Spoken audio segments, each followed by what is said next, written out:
Hi there, it's Julie, and today I'm going to be sharing how to foil and cut shapes. And I'm using some snowflakes. This is a file in my digital shop that has foil and cut snowflakes. There's 4 different designs here. And the first thing I'm going to do, because Design Space brings everything in as a cut file, I need to tell it what I want it to cut, what I want it to foil. So I'm going to go in and change that snowflake pattern from a cut to a foil. And I'm choosing the medium size because I'm going to be using the medium size foiling tip. That's the one I seem to go to and use most of the time.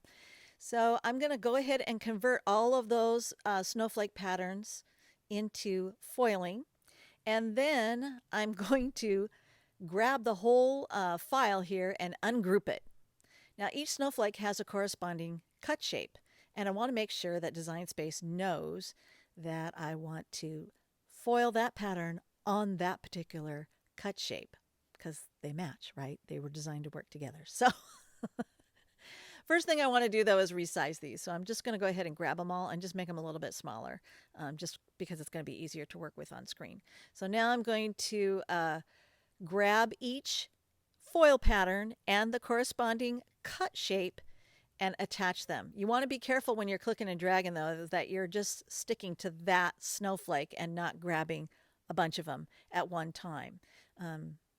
I like to work with them one at a time. So, and there's a reason for that, which I'll get to in as we move on. So now I've got everything attached, each foil pattern attached to its respective cut shape. And then I'm going to hide the snowflakes that I don't want to work with right now, because you'll repeat this process with all of them, or eventually you'll figure out how you like foiling all of them and cutting all of them at the same time. But I'm just going to deal with one to show you how. So I'm going to again resize this particular snowflake. I want it to be 3 inches wide.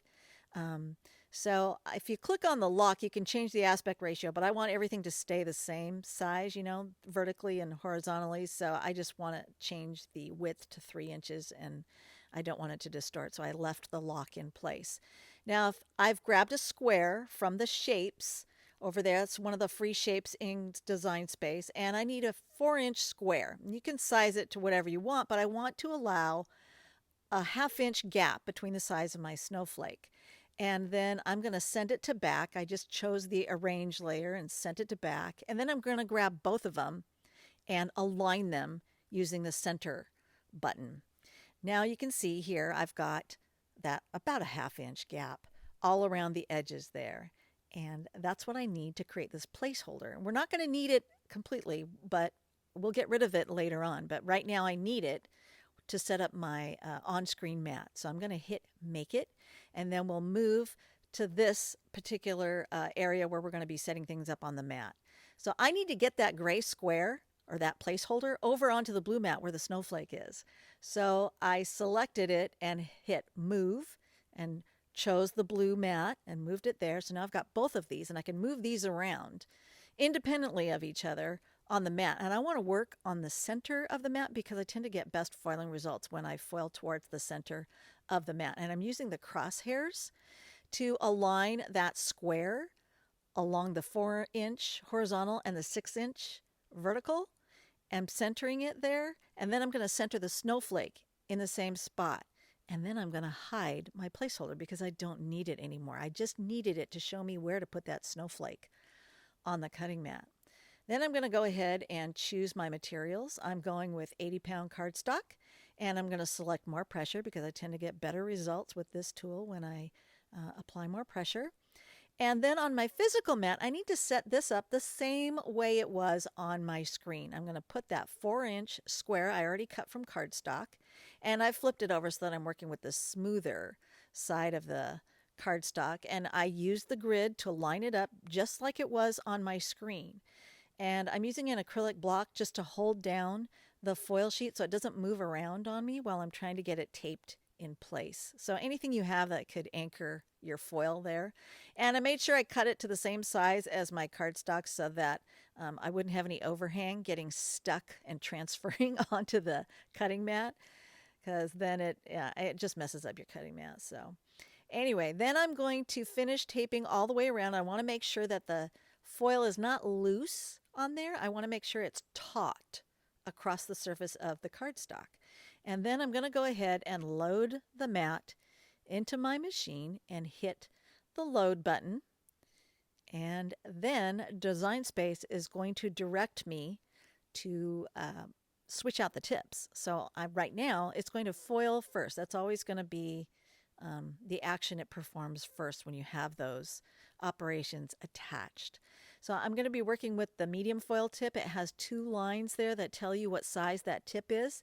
And then the housing has a magnetic plunger thingy in it, and then it grabs a hold. So I depress the plunger to get a hold of that tip, and then it sucks it right in. So that's how that tip is going to work. So I'm going to pop that into the carriage holder there, and then go ahead and hit the C button. Now I sped this up like 400 or 500 times. And the reason for that is I didn't want you to stick a fork in your eye watching the process. Although I will tell you, it's kind of fun to sit there and watch it. But yeah, I can go and get a cup of coffee, come back. So it's doing its thing, and when it's done, it's going to spit the mat back out. But the reason why I like to work in the center of the mat is because it would be really hard when it does this to access the foil and remove it. So don't unload the mat. At this point, what you want to do is very carefully remove the foil sheet. So I'm just getting my fingernails there underneath that washi tape, and I'm going to peel it back. And I do not want to pull the mat out. I do not want to eject it from the rollers. So I'm just going to leave it in place. And then Design Space is telling me, okay, now we're doing a cut operation, so you need to switch out the foiling tip for the cutting blade. So I'm going to put my fine point cutting blade in and then hit the go button. And again, I sped this up like 500%.